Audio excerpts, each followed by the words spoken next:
noches, bienvenidos a otra clase más de Historia Universal Contemporánea para sexto semestre del TEBA de San Marcos y de la EBUX Vespertina.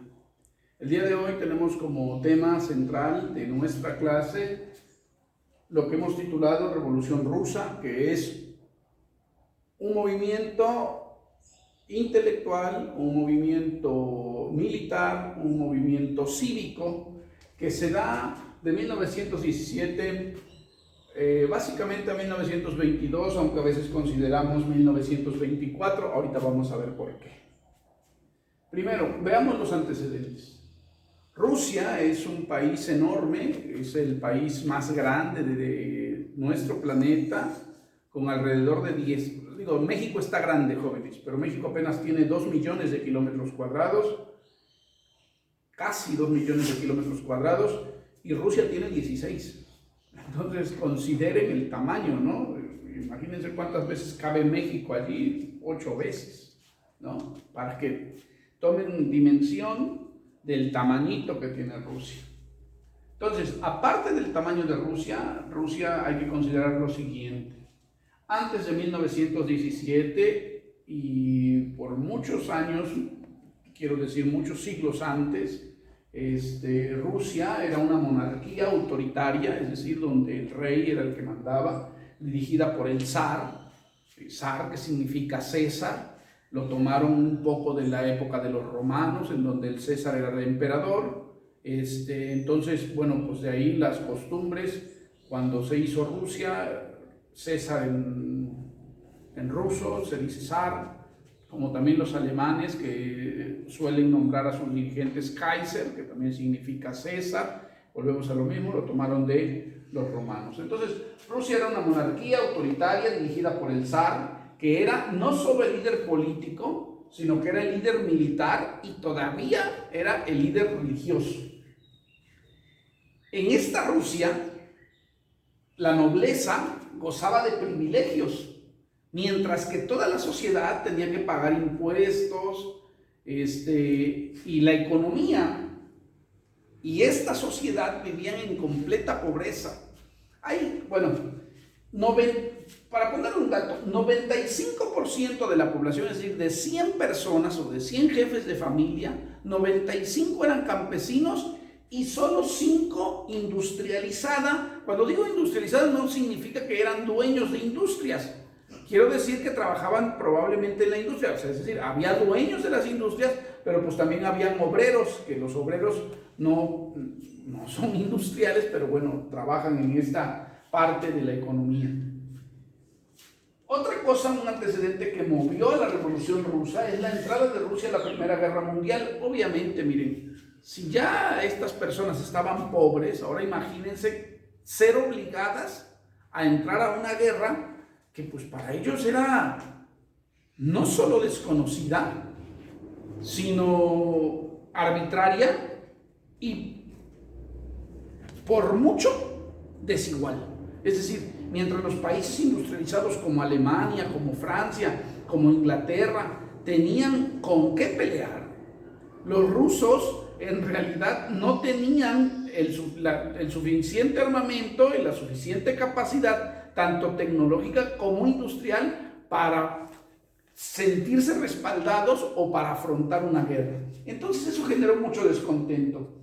Pero este descontento fue reprimido duramente por el ejército ruso y entonces, pues el descontento se recrudeció. Es decir, la represión criminal por parte del ejército lo único que hizo fue recrudecer, maximizar todas las protestas o manifestaciones, como aquí le ponemos. Y aparte, esto eran los hechos en la vida real, pero ideológicamente, en el pensamiento, existía una nueva forma de ver el mundo, una forma que criticaba al mundo de esa época, y era la ideología de Carlos Marx. Carlos Marx, para que ustedes más o menos lo entiendan, hace un proceso histórico, una idea de historia de Marx que se llama materialismo histórico, y en este materialismo histórico Carlos Marx dice que existen varios modos de producción y señala, primero dice que hay un modo de producción primitiva, ¿no? es decir, aquella en donde los changuitos, que se han de acordar, pues compartían todo. Después vino un modo de producción esclavista, después vino un modo de producción feudalista, después vino un modo de producción capitalista, y Carlos Marx se adelanta a la historia y dice, pero una vez que el capitalismo caiga, entonces vamos a tener un modo de producción socialista que nos va a preparar para el comunismo. El comunismo es, como su nombre lo dice, que todo sea de todos. Y eso, pues imagínense, a la gente pobre le gusta mucho. Ahora mismo, si consideramos a Carlos Slim, el hombre más rico de México, si le preguntamos, oye, ¿quieres repartir tu dinero para que todos tengamos lo mismo? Pues va a decir que no. Pero en un país en donde la mayoría de personas son pobres, el hecho de decirles que les vas a repartir la riqueza de los más poderosos, pues les gusta. Y esta filosofía de Carlos Marx, de verdad que influyó decisivamente en la forma de pensar de los intelectuales, pero convenció sobre todo a la gente que tenía menos. Y eso hacía cosquillas, ¿no? Imagínense ahorita mismo que digamos, bueno, vamos a hacer las cuentas de cuánto tiene el país y le vamos a repartir por igual a todos. Pues todos decimos que sí, ¿no? Lo digo, somos un país subdesarrollado, ya lo vimos en estructura socioeconómica, en donde, por ejemplo, tenemos una gran cantidad de gente de clase media y gente pobre, ¿no? Contra un poquito, digo, no se parece mucho a Rusia, pero contra un poquito de personas, de personas de la clase alta.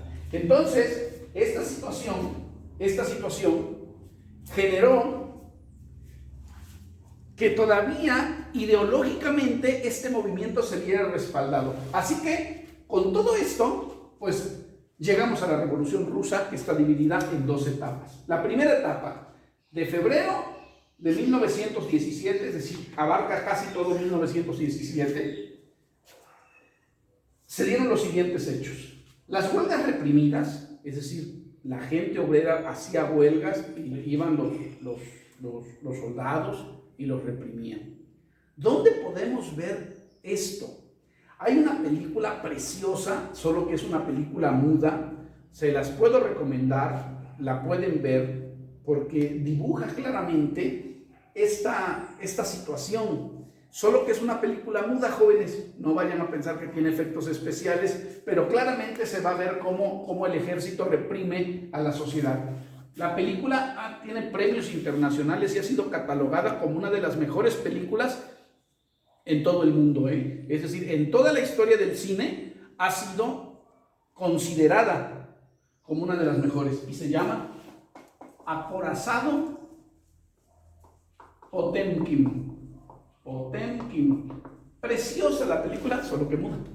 No, las huelgas reprimidas, el amotinamiento del ejército, hambre, jóvenes, había. Entonces, con todo esto, el zar dijo, ¿saben qué?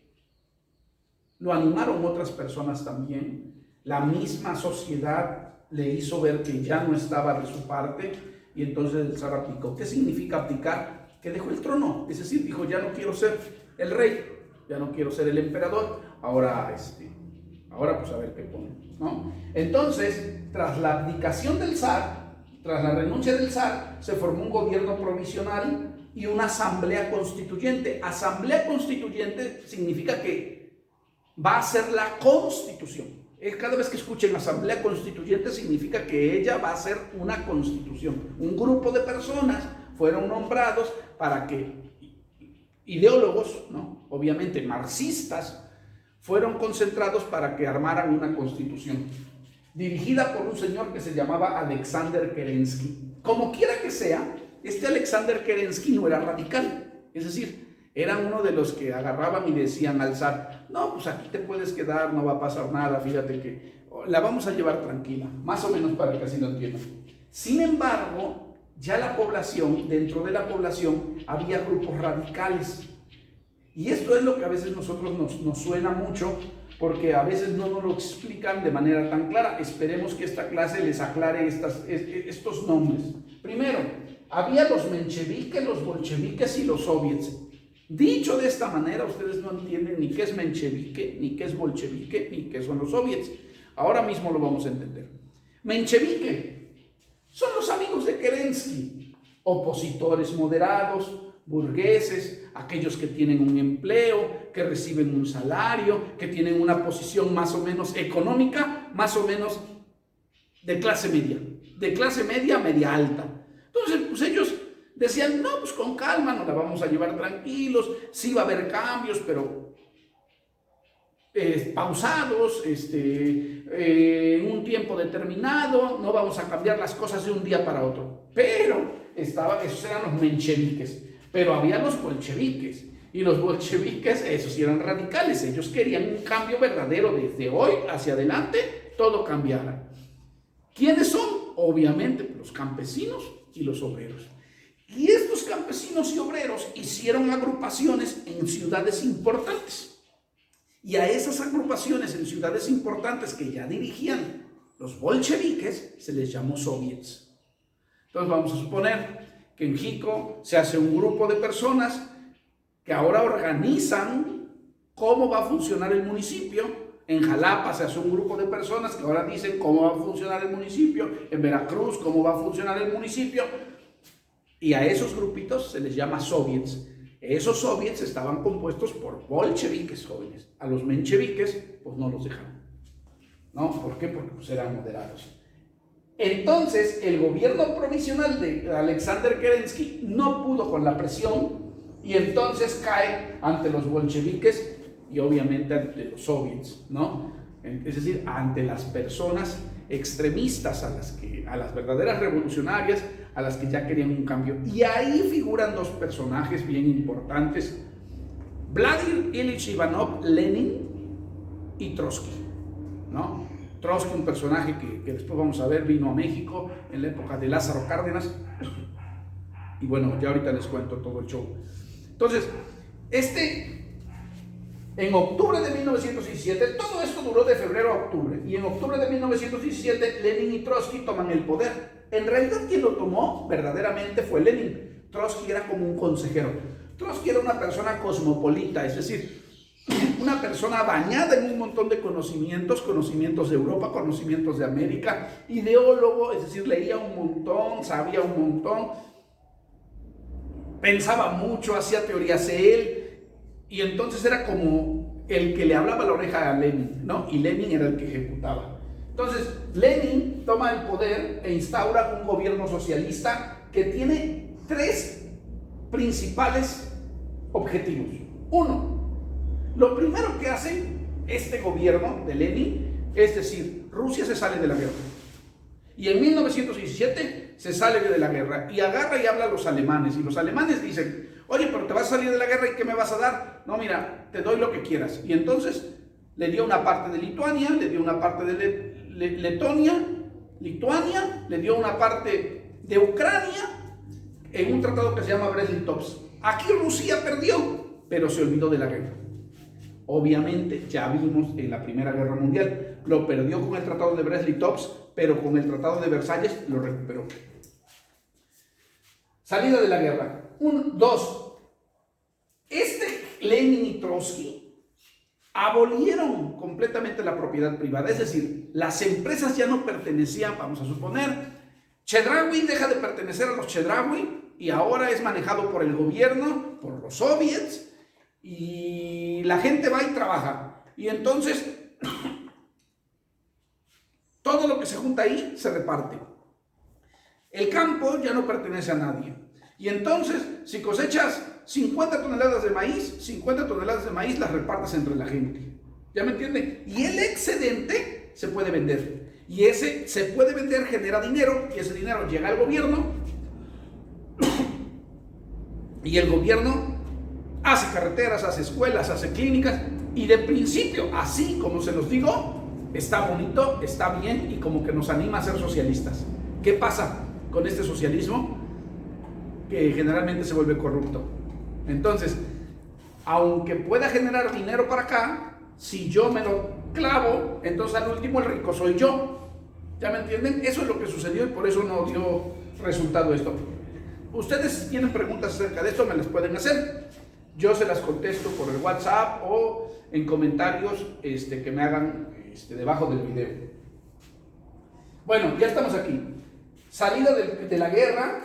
abolieron la propiedad privada, haciéndola una propiedad comunal, es decir, que perteneciera a todos, quitaron las tierras, quitaron las industrias, todo pasó a formar parte del gobierno o del Estado. 3, crean una constitución socialista comunista que tiende a darle el poder a los soviets y a darle el poder, así se dijo, ¿no?, a todo el pueblo. Y eso gustó mucho, jóvenes, eso gustó mucho y en el mundo sonó mucho. Cuando estas ideas se empiezan a repartir en todo el mundo, pues la gente quiere esto, porque la mayoría de las personas son pobres y entonces quieren que les toque la misma cantidad, que es decir, que el reparto de dinero y el reparto de riqueza sea equitativo. Y empezó a salir de Rusia y muchos países lo quisieron adoptar. En México, por ejemplo, el gobierno de Lázaro Cárdenas del Río, en 1934-1938, jóvenes, fue efectivamente un gobierno socialista, ¿no?, precisamente por la influencia de Rusia en todo el mundo. Una nueva constitución socialista comunista y hasta ahí nos quedamos con la primera etapa. La segunda etapa de la Revolución Rusa comienza de 1918 a 1920. Este socialismo le pegaba a las potencias imperialistas europeas, que son obviamente capitalistas, y ya donde entraba Estados Unidos. Ya dijimos que Estados Unidos, pues no. Terminando la guerra, Estados Unidos era el líder mundial. Entonces, esto no le gustaba, así que contraatacan y organizan a la gente para que pelee contra Lenin y Trotsky. A ellos se les llamó contrarrevolucionarios, al ejército de Lenin y Trotsky se les llamó Ejército Rojo, y al ejército de los contrarrevolucionarios, apoyados por Francia, por Inglaterra, por Estados Unidos, se les llamó Ejército Blanco. ¿Qué es lo que pasó en esta época? Pues que hubo una guerra civil, jóvenes, y entonces los que se morían, pobrecitos, pues eran los rusos. Es decir, los alentaron a una guerra civil, agarraron esto, y lo único que hicieron fue que hubo muchos muertos. Esta guerra civil hizo que en 1918 asesinaran a toda la familia del zar. El zar Nicolás II lo mataron, a su esposa y a todos sus hijos. Por ahí existe en Disney una película que habla sobre una muchachita que se llama Anastasia, que se supone es una hija del zar que se escapa y que se reúne con su abuela que vive en Francia. No le crean, eso no es cierto. Es decir, esta es una aventura, es un invento que hace Disney de un rumor que así se esparció de que una heredera del zar todavía vivía y que se había escapado a Francia y que podía recuperar el trono de los rusos. No, eso no es cierto. La pueden ver para divertirse, pero no la crean, o que cuando la vean eso no les cause confusión. Mataron a todos, hasta a un tipo que se llamaba Rasputín, que era como un médico loco, brujo, ¿no?, que existió en esta época. Pues también le dieron cuello porque pues lo que sí era bueno era para embarazar mujeres, ¿no?, y engañar. En fin, asesinan a la familia del zar en 1922, por fin, después de, imagínense, 18, 19, 20, 21, 22, después de 5 años, el Ejército Rojo gana, y ya una vez que el Ejército Rojo ganó, instaura un nuevo nombre para el país. Deja de llamarse Rusia y ahora se llama URSS. Bueno, se llama Unión de Repúblicas Soviéticas, de soviets socialistas. Es decir, muchas repúblicas dirigidas por los soviets de tinte socialistas están unidas. Y hay un montón. Entonces Rusia se vuelve enorme, ¿no? Todavía más. Ahora, por ejemplo, existe Kazajstán, Kirguistán, Tayikistán, Ucrania, Letonia, Estonia, Lituania, Bielorrusia. Bueno, pues antes esos no existían y todo era la URSS, haciéndose un imperio enorme de la URSS. En 1924, jóvenes, bueno, la URSS a partir de este entonces empieza su producción a nivel enorme y se vuelve una potencia mundial, ¿no? para 1960 la URSS ya era una potencia mundial, es decir, vean bien, de 22 en 40 años, en 38 años ya era una potencia mundial.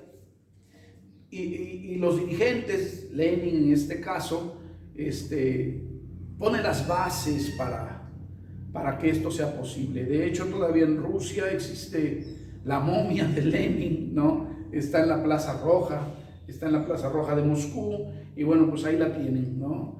Digo, le agradecen un montón, le agradecen muchísimo el hecho que haya sido uno de los líderes principales. Muere Lenin y ahora se disputan el poder.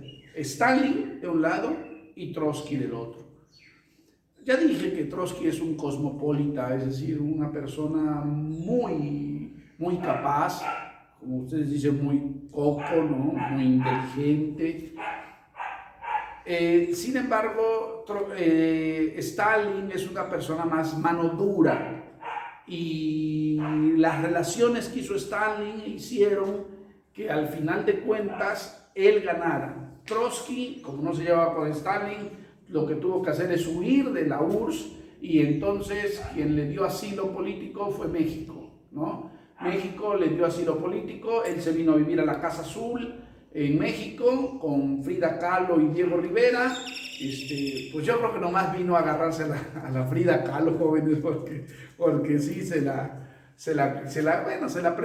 quitó un ratito nomás, unos ratitos se la quitó a Diego Rivera, y escribía cosas en contra del gobierno de la URSS. Entonces las manos de Stalin viajaron de la URSS hasta México y lo vinieron a matar, es decir, desde la URSS un comando, unos espías rusos llegaron a México y bueno, pues aquí lo asesinaron después. Hablar de Stalin ya es hablar de stalinismo, y ya aquí ya nos tenemos que parar, porque el stalinismo es producto de una clase que se llama gobiernos totalitarios, que ustedes van a tener que investigar. ¿Cuál es la consecuencia de esta revolución rusa? Las consecuencias de la revolución rusa es que en 30 años, en 28 años, Rusia ya se vuelve una potencia mundial y pelea directamente contra los capitalistas, efectivamente contra Estados Unidos, es decir, directamente contra Estados Unidos, generando así una etapa de tensión global, es decir, de tensión mundial, que se llamó Guerra Fría. Pero esa básicamente es la consecuencia, es decir, que se genera, la revolución rusa genera un país con una visión, con una ideología diferente a la que en ese mundo, en el que en ese momento predominaba, que era el imperialismo. Entonces dijeron, hay otro camino, ¿no? Hay otro camino, está el imperialismo y aquí está el socialismo. Y muchos países agarraron y se pusieron del lado de la URSS, y pues otros siguieron con el lado de Estados Unidos, ¿no? Y entonces se crearon dos grandes bloques, y esa es la consecuencia de la Revolución Rusa. Un bloque capitalista y otro bloque socialista, que estuvieron en guerra durante mucho tiempo, en una guerra que nunca se dio. Qué bueno que no se dio. Rusia se generó armas para destruir 40 veces el planeta, y Estados Unidos tiene armas para destruir el planeta 200 veces. Entonces un día se sentaron y dijeron, oye, ¿para qué queremos destruir el mundo 240 veces si no más hay uno? Entonces, bueno, esto es para que tengan algunos datos, ¿no?, que después vamos a ver. Espero les haya quedado claro. Esta es la Revolución Rusa. Jóvenes, no hay actividad más que ver y comentar el video. No me van a tener que dar ninguna evidencia, pero forma parte del examen, ¿ok? Del primer parcial. Entonces, no hay tarea para este video, solo verlo y comentarlo, ¿no? Yo espero que les haya agradado la clase. Nos vemos en la próxima. Cuídense mucho, estamos pendientes. Muchas gracias.